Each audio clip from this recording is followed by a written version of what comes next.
by and large, I think there's a finger in the air view. If you're allowing something like £2,000 a square metre to £2,500 a square metre at the moment for your build project, then you won't be too far wrong. And what that means is, for every square metre's worth of space inside the house, it's going to cost you between £2,000 and £2,500 a square metre.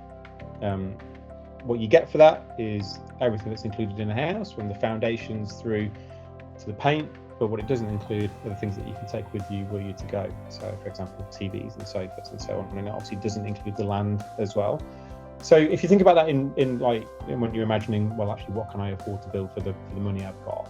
A typical developer show home would be in the region of about 150 square meters, maybe 170 square meters. And the 3/4 bedroom houses that you see on estates, that gives you probably a sense of the size.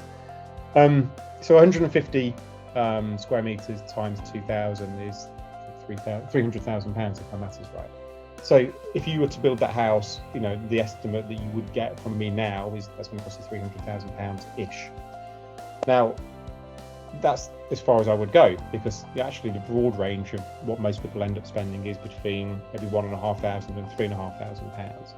And even now, I still see people building houses, at maybe £1,000 a square metre, all the way up to £20,000 a square metre. It's back to my old car analogy. It's kind of, you can really spend what you want. And I'll talk to you about how the costs are made up in a second. But my point is that, when you're beginning to kind of talk to people about, can I afford to do this? And we're back to that bit about how much of the budget you can spend on your land versus the build. £2,000 to £2,500 a square metre is not a bad way to think about it.